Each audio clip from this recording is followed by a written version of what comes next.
I created an algorithm worth $47 million. My boss put her name on the patent. For 7 years, I watched her become famous for work I built in my apartment at 2 a.m. while she was sleeping with the CFO and collecting awards for my genius. Last month, a jury gave me everything back. But before I tell you how I won, I need to tell you how I almost lost myself completely. My name is Tessa. I'm 35 years old. And this is the story of how I let a woman steal 7 years of my life, how I documented every moment of my own destruction, and how I burned her empire to the ground with receipts she didn't know I was keeping. Let me take you back to the beginning. Not the beginning of the theft. The beginning of me. I grew up in a small town in Ohio, the kind of place where everyone knows your business and nobody ever leaves. My mother was a nurse. My father left when I was 6. I don't remember much about him except the sound of the door closing and my mother crying in the kitchen for 3 days straight. She raised me alone, working double shifts, saving every penny so I could go to college and become something more than she had the chance to be. I was the first person in my family to get a 4-year degree. Computer science, full scholarship, graduated with honors. My mother cried at my graduation, but these were different tears. Proud tears. She kept saying, "My baby is going to change the world." I believed her. I was 22 and full of hope. I had no idea what the world was actually like. I moved to Seattle 3 weeks after graduation. I had $2,000 in my bank account, a suitcase full of clothes from Target, and a job offer from Nexus Technologies. They were a mid-sized software company specializing in data analytics, growing fast, full of smart people doing interesting work. My starting salary was $78,000, which felt like a fortune to a girl from Ohio who had grown up on food stamps. I rented a tiny studio apartment in Capitol Hill, bought a cheap mattress from IKEA, and started my new life. I was going to prove myself. I was going to make my mother proud. I was going to change the world. Nexus was everything I had dreamed of. The office was an open floor plan with exposed brick and floor-to-ceiling windows overlooking the city. There was free coffee, free snacks, a ping-pong table in the break room. Everyone seemed passionate about their work. Everyone seemed like they belonged. I felt like an imposter for the first few weeks, sure that someone would tap me on the shoulder and tell me there had been a mistake, that I wasn't supposed to be here, that I should go back to Ohio where I belonged. But no one tapped my shoulder. Instead, they gave me a laptop, a security badge, and a seat on the development team. My boss was Miranda Chen. I remember the first time I saw her. She walked into the Monday morning stand-up meeting wearing a navy blazer and cream silk blouse, her black hair perfectly styled, her posture radiating confidence and authority. She was 45 years old, vice president of nothing yet, but clearly on her way to something bigger. She had been featured in Forbes' 40 Under 40 list 7 years earlier. She had given 3 TED Talks about innovation and leadership. She had a corner office with a view of the Puget Sound and a reputation for being brilliant. I was starstruck. Completely, embarrassingly starstruck. After the meeting, she approached my desk. I remember my heart pounding as she extended her hand. "You must be Tessa," she said. Her handshake was firm and warm. "I've heard great things about you. Stanford was very impressed with your thesis work. I think you're going to do amazing things here." I couldn't believe she had read my thesis. I couldn't believe she knew my name. I couldn't believe this powerful, accomplished woman was taking an interest in me. I smiled so hard my cheeks hurt. "Thank you so much, Ms. Chen. I'm really excited to be here. I'm ready to learn everything I can." She laughed, a warm musical sound that made me feel like we were already friends. "Please call me Miranda. And don't worry about learning. Based on what I've seen, you already know more than half the people in this office. I'm excited to see what you create." She walked away, and I floated through the rest of the day on a cloud of validation. Miranda Chen believed in me. Miranda Chen saw my potential. I was going to make her proud. I was going to prove that her faith in me was justified. I didn't realize I had just met the woman who would try to erase me from existence. The first 3 months at Nexus were a blur of learning and producing. I threw myself into every project with obsessive dedication. I stayed late. I came in early. I read technical documentation on weekends. I wanted to prove that I deserved to be here, that I wasn't just a diversity hire or a lucky break. I wanted to show Miranda that she had made the right choice in believing in me. In my 3rd month, I noticed something inefficient in our server architecture. The way data was being processed created unnecessary bottlenecks that slowed everything down. It wasn't a catastrophic problem, but it was wasteful. I spent 2 weeks analyzing the issue and developing a solution. An optimization tool that would streamline the processing pipeline and reduce server load by approximately 15%. It wasn't revolutionary, but it was solid practical work that would save the company money and improve performance. I documented everything meticulously: the problem analysis, the proposed solution, the projected impact. I compiled it all into a 12-page report with charts, graphs, and code samples. I was nervous when I emailed it to Miranda. This was my first real contribution, my first chance to prove myself. I checked my inbox obsessively for 3 days, waiting for her response. On the 4th day she replied, "Great work, Tessa. I'll review this and get back to you." I was thrilled. I told my mother about it during our weekly phone call. I told her that my boss was going to review my project, that I might be making a real impact at the company. My mother said she was proud of me. I went to sleep that night feeling like I was exactly where I was supposed to be. 2 weeks later, I was sitting in the back of the main conference room during a company-wide meeting. The CEO, a silver-haired man named Richard Hartwell, was going through quarterly updates. And then he said something that made my blood freeze. "I also want to recognize some exceptional individual contributions. Miranda Chen has developed an optimization tool that's going to reduce our server processing costs by 15%. This kind of innovation is exactly why Nexus is an industry leader. Miranda, thank you for your continued excellence." The room applauded. Miranda stood up and nodded graciously, accepting the praise with humble confidence. I sat in my chair, unable to move, unable to breathe. I looked around to see if anyone else had noticed the mistake. No one was looking at me. No one knew that the tool Richard Hartwell was praising had been developed by a 28-year-old junior developer, not the 45-year-old executive soaking up the applause. I told myself it was a miscommunication.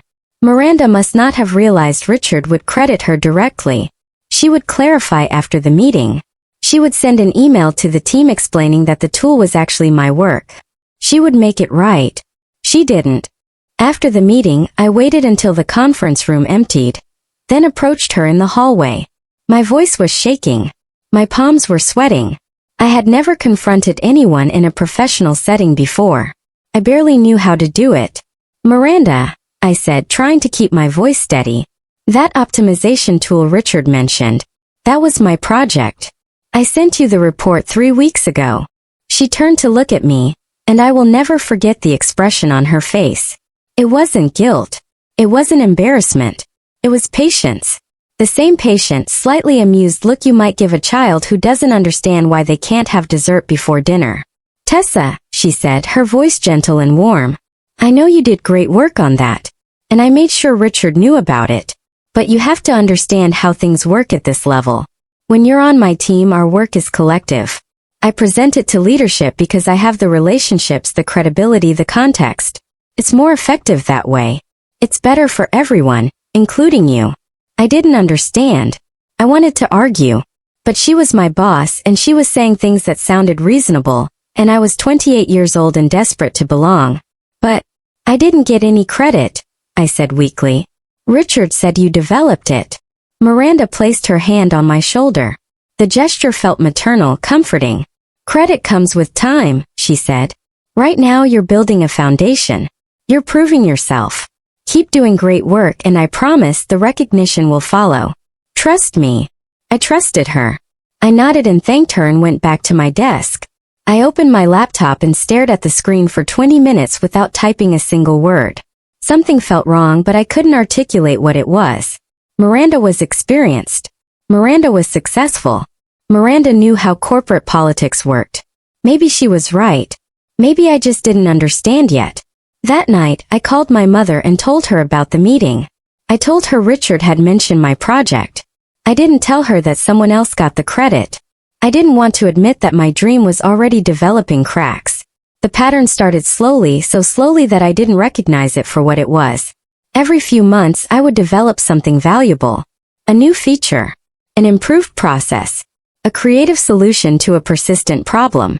Each time I would document everything and send it to Miranda for review. Each time she would praise my work in private. And each time, the work would appear in executive presentations, company announcements, or client pitches under her name.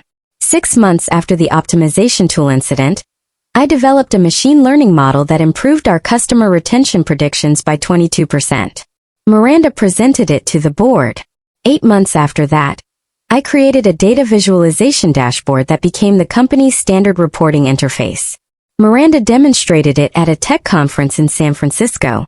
14 months in, I identified a security vulnerability and developed a patch that prevented what could have been a catastrophic data breach. Miranda received a $10,000 bonus for her quick thinking and technical expertise. Each time I told myself there was a reason. I was still junior. I didn't have the relationships. I didn't understand how things worked at this level. Miranda was protecting me, shielding me from the politics, letting me focus on what I did best.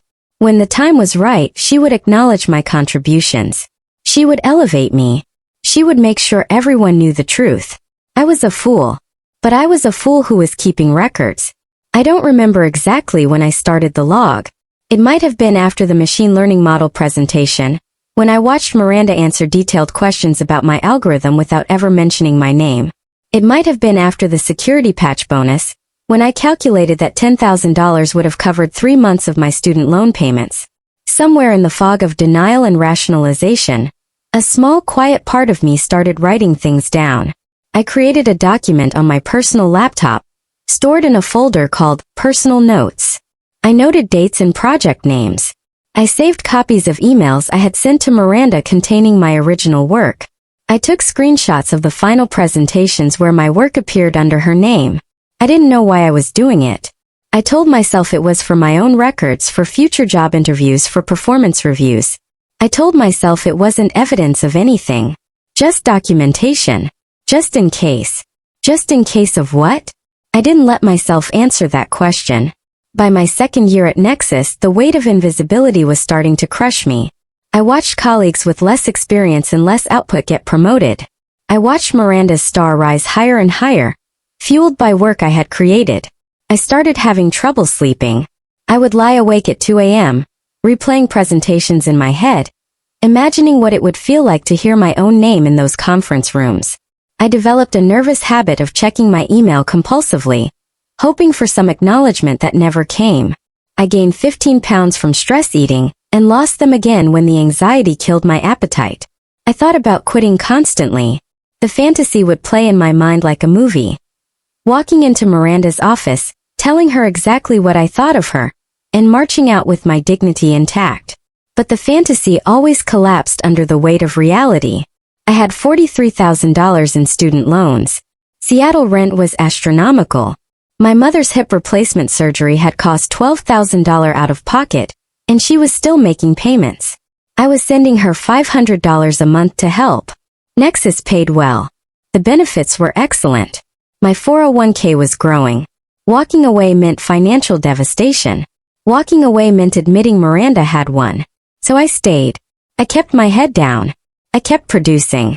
And I kept adding entries to my log. The promotion came in my 3rd year. Not for me. Never for me. Miranda was elevated to Senior Vice President of Product Development.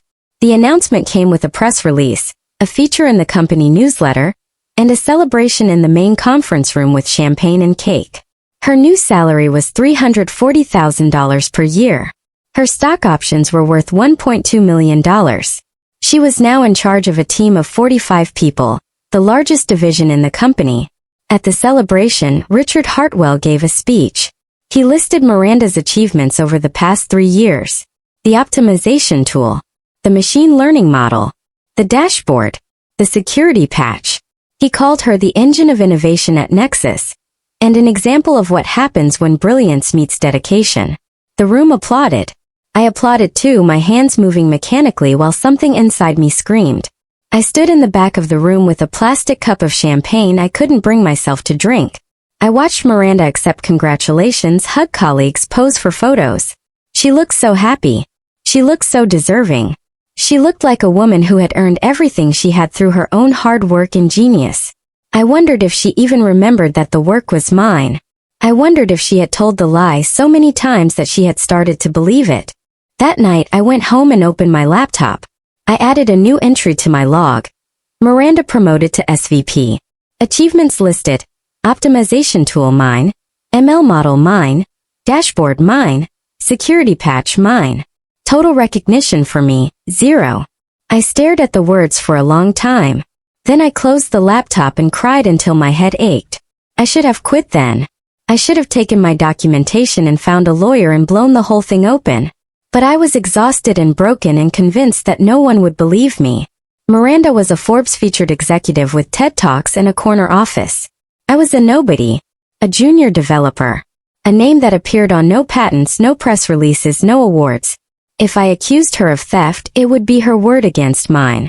And in that battle I knew who would win. So I stayed. I told myself I was being strategic. I told myself I was waiting for the right moment.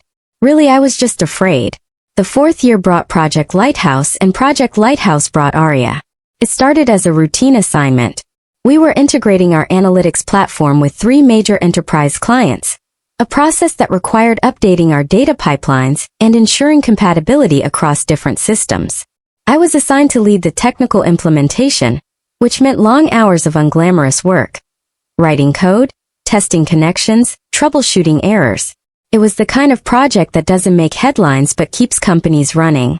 But as I dug into the architecture, I started seeing patterns. The client data we were integrating contained behavioral signals, purchase histories, support tickets, feature usage, engagement metrics. Individually, these signals were just noise. But together, analyzed correctly, they told a story. They predicted what clients would need before they knew they needed it. I became obsessed with the idea.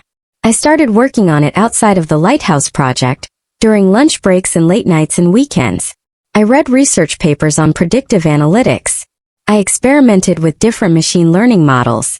I tested algorithms against historical data to see which ones performed best. Slowly, piece by piece, I built something that had never existed before. I called it ARIA, Advanced Response and Intelligence Architecture. It was a predictive algorithm that analyzed client behavior patterns and anticipated future needs with 89% accuracy. In simulations, it increased upsell opportunities by 34% and reduced client churn by 28%. I calculated the revenue impact. If deployed across our entire client base, ARIA could generate $47 million in additional revenue over 5 years. $47 million. I had created something worth $47 million in my apartment, alone, while eating takeout and ignoring calls from friends who had given up on me. I worked on ARIA for 11 months. I barely slept. I barely ate. My apartment became a disaster zone of empty coffee cups and energy drink cans. My boyfriend Derek, a nice accountant I had been dating for 8 months, broke up with me because I was emotionally unavailable and obsessed with work. I didn't argue. He was right. I was obsessed. But I was so close to creating something that would finally make them see me. When ARIA was ready, I faced a decision that would haunt me for years. I could present it directly to leadership, bypassing Miranda entirely. Or I could show it to her first, give her the chance to do the right thing, prove to myself that my suspicions about her were overblown. I chose to trust her. One last time. The final mistake. I scheduled a meeting with Miranda in her corner office. I prepared a 30-slide presentation demonstrating ARIA's capabilities, complete with data visualizations, revenue projections, and a detailed technical explanation. I practiced the presentation 12 times in my apartment, timing myself, refining my talking points. I wanted to be perfect. I wanted to be undeniable. Miranda listened to the entire presentation without interrupting. She asked thoughtful questions about the methodology. She nodded at the revenue projections. When I finished, she was quiet for a long moment, her expression unreadable. "Tessa," she finally said, "this is extraordinary work. Truly extraordinary. You should be very proud." My heart soared. This was the moment. She was going to acknowledge me. She was going to present ARIA to leadership with my name attached. She was going to finally give me credit. "I need some time to think about how we should position this," she continued. "The board meeting is in 3 weeks. I want to make sure we present this in a way that maximizes impact." Can you send me all the files? I should have said no. I should have demanded to be part of the presentation. I should have insisted on shared credit from the beginning. But I was so desperate for her approval, so conditioned to trust her judgment, that I agreed without hesitation. Of course, I said. I'll send everything over today. Miranda smiled warmly. You're going to do great things, Tessa. I've always believed in you. I left her office feeling hopeful for the first time in years. 2 weeks later, I sat in the back of the boardroom and watched Miranda present ARIA to the executive team. My slides. My data. My algorithm. She had changed nothing except the name on the title page. Where it should have said developed by Tessa Harlow, it said developed by Miranda Chen, SVP Product Development. She spoke for 45 minutes. She demonstrated features I had coded. She answered questions using explanations I had written. She handled objections with arguments I had prepared. She was flawless. She was compelling. She was presenting the greatest achievement of my life, as if she had created it herself.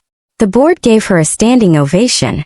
Richard Hartwell shook her hand and called her the most valuable person in this company. The CFO asked about patent applications. The head of legal mentioned licensing opportunities. Everyone in the room was excited, energized, impressed. And not a single person looked at me. I sat in my chair frozen, unable to move or speak or breathe. I felt like I was watching my own murder from outside my body. Miranda had taken everything. My code. My algorithm. My future. She had taken $47 million worth of my genius and stamped her name on it like she was signing a check. After the meeting, I walked to the bathroom and locked myself in a stall. I sat on the toilet and shook for 15 minutes. I didn't cry. I was beyond crying. I was in shock, the kind of shock that comes when something you feared but never believed would actually happen finally does. When I finally emerged, I looked at myself in the mirror. I barely recognized the woman staring back. She looked hollow. She looked defeated. She looked like someone who had been robbed of everything that mattered. But in her eyes I saw something else. Something new. Something that hadn't been there before. Rage. I went back to my desk and opened my laptop. I added a new entry to my log. Miranda presented ARIA to board. Listed as sole developer. Patent application filed in her name. My name appears nowhere. Then I started a new document. I titled it Evidence. I was done trusting. I was done waiting. I was done being the invisible woman who created things for other people to claim. It was time to fight. The next 6 months were the most calculated period of my life. On the surface, nothing changed. I continued working at Nexus. I continued attending meetings and writing code and nodding along when Miranda praised our team's innovative work. I continued smiling at her in the hallways and thanking her for feedback and playing the role of the grateful employee. But underneath the surface, I was hunting. I started by going back through every project I had ever worked on at Nexus. 7 years of work. Dozens of features, tools, and improvements. I recovered emails from backups. I pulled code repositories and checked timestamps. I saved copies of everything to an encrypted external hard drive that I kept in a safe deposit box at a bank in Bellevue. I organized the evidence chronologically, creating a timeline that showed exactly when I had developed each project and exactly when Miranda had claimed it. The timestamps were crucial. Every line of code in our repository was automatically tagged with a username and timestamp when it was committed. My username appeared on the original commits for the optimization tool, the machine learning model, the dashboard, the security patch, and ARIA. Miranda's username appeared nowhere in the code. She couldn't have modified the timestamps because they were stored on company servers and audited by version control software. It was digital proof that I was the creator. But code timestamps alone weren't enough. A good lawyer would argue that Miranda had provided guidance, oversight, direction, that she had collaborated on the work even if she hadn't written the code herself. I needed more.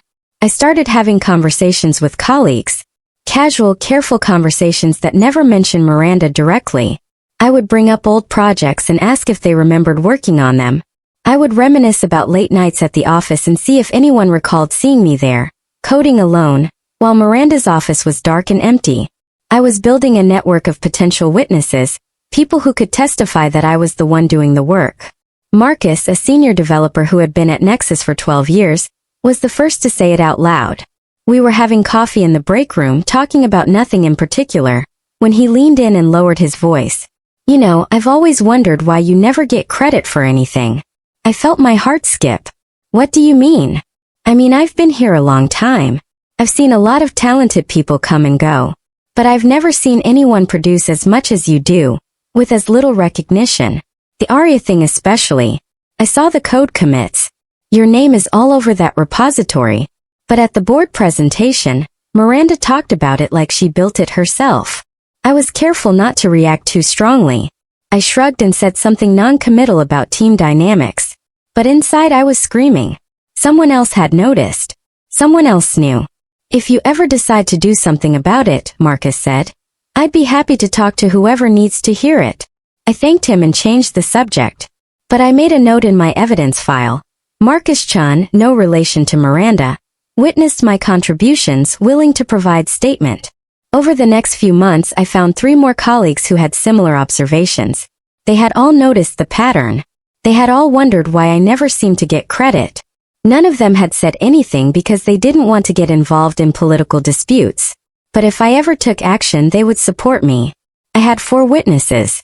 I had 7 years of documented evidence. I had timestamps on code that proved authorship. I had emails showing the chain of creation. What I needed now was a smoking gun. I found it in Miranda's own words. One evening, about 4 months into my evidence-gathering campaign, I stayed late at the office to finish a project. Most of the floor was empty by 8 p.m., but I noticed Miranda's office light was still on. I could hear her voice through the partially open door, laughing and relaxed, clearly on a personal call. I shouldn't have listened, but something made me pause at my desk, pretending to pack up my things, straining to hear. No, she has no idea, Miranda was saying. She's so focused on the work, she doesn't even pay attention to where it goes. I just take credit and she never notices. It's like having a ghostwriter who doesn't know she's a ghostwriter. She laughed. The person on the other end said something I couldn't hear. I know, but she's too valuable to let go. She produces more than the rest of my team combined. As long as I keep telling her that credit comes with time, she keeps churning out work. It's the perfect arrangement. For me anyway. More laughter. More conversation I couldn't make out. Then, no, I'm not worried. She's too naive to know her own value. She thinks I'm her mentor. She thinks I'm looking out for her. By the time she figures it out, I'll be CEO and it won't matter. I stood at my desk unable to move, my hands gripping the edge of my chair so hard my knuckles went white. I had suspected for years. I had documented for months. But hearing her say it out loud, hearing the casual cruelty in her voice, the complete absence of guilt or shame, was something else entirely. She knew exactly what she was doing. She had always known. I waited until Miranda left for the night, then went home and added the conversation to my evidence file. I didn't have a recording, so it would be my word against hers. But it confirmed everything I had suspected. And it made my resolve absolute. I was going to destroy her. Finding the right lawyer took 3 weeks. I needed someone who specialized in intellectual property disputes in the tech industry. Someone who had experience going up against large companies with deep pockets and expensive legal teams. Someone who would believe me. Elena Vasquez had all of those qualities, plus one more. She was a woman who had built her career on taking down powerful people who abused their positions. Her law firm, Vasquez and Associates, had won 7-figure settlements against tech companies in cases involving IP theft, workplace discrimination, and fraud. She had a reputation for being brilliant, relentless, and completely unafraid. I scheduled a consultation and arrived at her office with a folder containing everything. The evidence timeline, the code timestamps, the witness names, the overheard conversation. Elena listened to my story without interrupting. She reviewed the documentation with the focused attention of someone who has seen a lot of cases and knows immediately which ones have merit. When I finished, she was quiet for a long moment. Then she looked up at me with an expression I hadn't expected. Respect. You've done exceptional work here, she said. Most clients come to me with suspicions and hunches. You came with a case. The code timestamps alone would be compelling. Combined with the emails, the witness statements, and the pattern of behavior over 7 years, this is one of the strongest IP theft cases I've seen. I felt something release in my chest. Validation. Someone finally believed me. What can I expect? I asked. Elena outlined the process. We would file a civil lawsuit against Nexus Technologies and Miranda Chen personally, claiming intellectual property theft, fraud, and unjust enrichment. We would demand damages for lost income, reassignment of all patents, and a public acknowledgement of my contributions. The case would likely go through discovery, where we would obtain access to company records and potentially Miranda's personal communications. If the evidence was as strong as she expected, we would either settle or go to trial. What's the likely outcome? I asked. If everything you've told me is accurate, and the documentation holds up, you could be looking at a multi-million-dollar settlement or verdict. ARIA alone is worth tens of millions to Nexus. You're entitled to a significant portion of that value. Multi-million dollars. I tried to process the number but couldn't. It was too large. Too abstract. All I could think about was the moment when Miranda would learn that I had been keeping receipts all along. Elena advised patience. She wanted me to spend 6 more months gathering additional evidence and documenting ongoing misconduct. I was to act completely normal at work. No confrontations. No hints. No changes in behavior that might alert Miranda to my plans. Right now, she thinks you're a naive subordinate who will never fight back, Elena said. That's your greatest advantage. Don't give it away. I followed her instructions precisely. For 6 more months, I played the role of the obedient employee. I smiled at Miranda. I produced excellent work. I watched her claim credit for everything I created.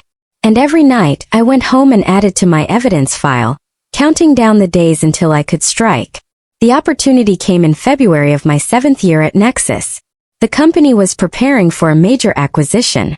A tech giant called Helix Corp was buying Nexus for $200 million, and Miranda's division was the crown jewel of the deal.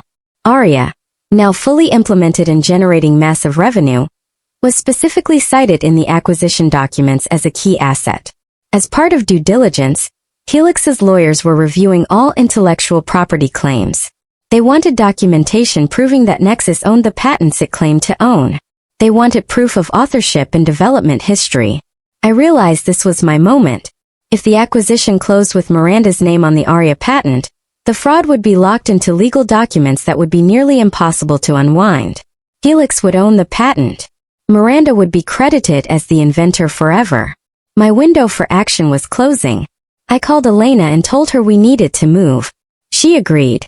We finalized the lawsuit over the next 2 weeks, reviewing every document, preparing every argument. On March 3rd, we filed. The lawsuit hit like an earthquake.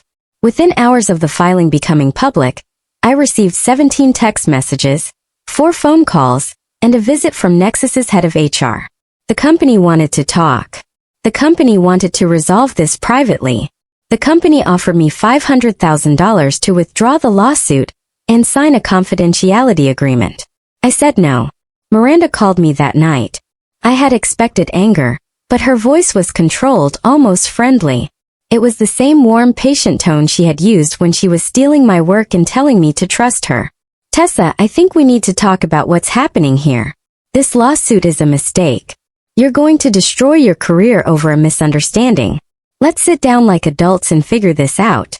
There's no misunderstanding, I said. I created ARIA. You stole it. I have 7 years of evidence proving exactly what you did. There was a pause. When Miranda spoke again, the warmth was gone. You're making a huge mistake. No one will believe you. I have relationships in this industry that you can't even imagine. By the time this is over, you'll never work in tech again.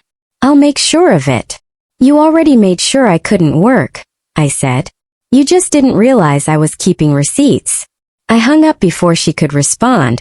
The discovery process was brutal. Nexus hired a team of lawyers from Morrison & Sterling, one of the most expensive law firms in the country. They threw every resource at the case, trying to overwhelm us with motions and requests and procedural obstacles. They claimed my evidence was fabricated. They argued that code timestamps could be manipulated. They called me a disgruntled employee seeking revenge against a successful woman. But Elena was prepared for every attack. We had independent forensic experts verify the code timestamps. We had metadata from emails that proved authenticity. We had 4 witnesses ready to testify under oath that they had seen me create the work Miranda claimed. We had the pattern of behavior documented over 7 years, so extensive and consistent that no jury could dismiss it as coincidence. And then we got the smoking gun. During discovery, we obtained access to Miranda's work computer and email archives. Her lawyers fought hard to limit the scope, but the judge ruled that anything related to the disputed intellectual property was fair game. Our forensic team went through her files with microscopic attention. They found an email chain from 5 years earlier. Miranda had been corresponding with a friend, a woman named Jennifer who worked at another tech company. The subject line was work stuff, and the conversation was casual, gossipy, the kind of exchange between friends who assume their messages will never be seen by anyone else. The relevant passage was devastating. "I have this developer named Tessa who's basically a genius," Miranda had written.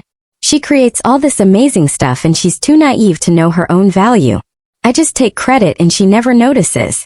It's like having a golden goose who doesn't know she's laying eggs for someone else. I tell her that credit comes with time and she keeps producing. By the time she figures it out, I'll be CEO." There it was. In her own words. Premeditation. Intent. Conscious, deliberate theft over years. When Elena showed me the email, I didn't feel triumphant. I felt sick. Seeing the casual cruelty in writing, the complete indifference to my work and my humanity, was worse than hearing her laugh about it on the phone. She had never seen me as a colleague or a mentee or even a person. She had seen me as a resource to be exploited. But beneath the sickness, I felt something else. Certainty. This email would destroy her. The trial lasted 3 weeks. I testified for 2 full days. Elena walked me through every project, every email, every timestamp. I explained how I had developed the optimization tool in my 3rd month at Nexus. I explained how the machine learning model came from research I had done on my own time. I explained how ARIA had consumed 11 months of my life, how I had built it line by line in my apartment while Miranda was taking vacations and attending conferences. The jury listened intently. Some of them took notes. One woman in the front row, about my mother's age, kept shaking her head as I described Miranda claiming credit for my work. By the time I finished, 2 jurors were crying. Another was staring at Miranda with undisguised contempt. Miranda testified too. She was polished and confident, the same charismatic executive who had charmed Forbes and TED audiences. She claimed the work was collaborative.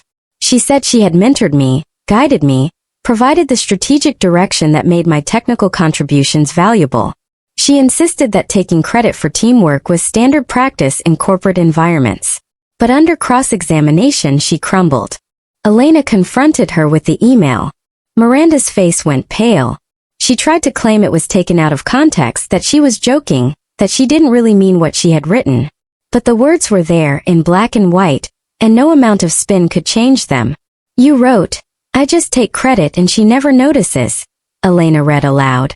"You wrote, 'By the time she figures it out, I'll be CEO.' Is that a joke, Ms. Chen? Is deliberately taking credit for someone else's work over a period of 7 years a joke to you?" Miranda's composure broke. Her voice shook. She started contradicting herself, claiming she couldn't remember writing the email, then claiming she remembered but didn't mean it, then claiming the whole thing was a misunderstanding. The more she talked, the worse it got. By the time she left the stand, the damage was irreversible. The jury deliberated for 6 hours. I sat in the courthouse hallway with Elena, unable to eat or drink or do anything except wait. 7 years of my life came down to whatever was happening in that room. Every decision I had made, every humiliation I had endured, every night I had spent documenting my own exploitation, it all led to this moment. When the jury filed back in, I couldn't read their expressions. The forewoman, a middle-aged woman with gray hair and glasses, stood to read the verdict. I gripped the edge of my chair so hard my fingers went numb. In the matter of Harlow versus Nexus Technologies and Miranda Chen, we the jury find the defendants jointly liable for intellectual property theft, fraud, and unjust enrichment. I heard the words but couldn't process them. Liable. They found her liable. The forewoman continued. We award the plaintiff compensatory damages in the amount of $2.3 million for lost income and stolen intellectual property. We award punitive damages in the amount of $2.4 million for intentional misconduct and fraud. We recommend that all patents falsely attributed to the defendant Miranda Chen be reassigned to the plaintiff Tessa Harlow. $4.7 million. Total victory. I started crying. I couldn't stop. 7 years of tears I had suppressed came flooding out in that courtroom. Elena put her arm around me. The juror who had been shaking her head during my testimony gave me a small, sad smile. Miranda sat motionless at the defense table. She looked like a woman watching her own funeral. The judge accepted the jury's recommendation. ARIA and all other disputed patents were officially reassigned to me. I was the legal inventor of the work I had always created. The aftermath was swift and merciless. Nexus fired Miranda the day after the verdict. The acquisition deal with Helix Corp fell apart when the buying company learned about the fraud. They didn't want to inherit a company with that kind of legal liability and ethical rot. $200 million evaporated because one woman couldn't stop stealing from her employees. Miranda's professional reputation disintegrated. Her TED Talk invitations were rescinded. Her speaking engagements were canceled. Wired magazine updated their article about her with an editor's note explaining that their subject had been found liable for intellectual property theft in federal court. Her LinkedIn profile, once a monument to her accomplishments, became a ghost town as connections quietly disappeared. Last I heard, she was working as an independent consultant in Phoenix, far from the tech industry she had once dominated. A long fall from her corner office with the view of Puget Sound. I left Nexus 3 months after the verdict. I couldn't stay in a building where I had been invisible for 7 years. I used part of my settlement to start my own company, a software consulting firm focused on helping developers protect their intellectual property. I hired Marcus as my first employee. I hired the 3 other colleagues who had testified on my behalf. We built something honest, something transparent, something where everyone gets credit for what they create. My mother flew out from Ohio for the company launch party. She cried when she saw my name on the door. "I always knew you would change the world," she said. "I just didn't know you'd have to fight so hard to do it." I think about those 7 years sometimes. The anger has faded, but the lessons remain. I learned that trust is a gift that can be weaponized. I learned that powerful people often build their empires on the backs of invisible workers. I learned that documentation is protection, that evidence is power, that the quiet act of keeping receipts can be the difference between erasure and vindication. I also learned something about myself. I am not naive. I am not weak. I am not the kind of person who can be stolen from forever. I was patient when patience was necessary. I was strategic when strategy was required. And when the moment came to fight, I was ready. If you're in a situation like mine, if someone is taking credit for your work and making you feel invisible, I want you to know that you're not crazy. You're not overreacting. You're not being too sensitive or too political or too difficult. You're being exploited. And you have options. Document everything. Save every email. Record every timestamp. Tell trusted colleagues what's happening. Find a lawyer who believes you. Build your case. Be patient. And when the moment comes to strike, don't hesitate. The people who steal from others assume their victims are too weak to fight back. They assume we're too scared, too naive, too invested in keeping the peace. They build their careers on our silence. They build their reputations on our invisibility. They never expect us to keep receipts. My name is Tessa Harlow. For 7 years I was a ghost. I created an algorithm worth $47 million and watched my boss put her name on the patent. They told me to trust the process. Be a team player. Wait my turn. Instead, I documented every theft. I saved every email. I built a case so airtight that a jury took 6 hours to see the truth.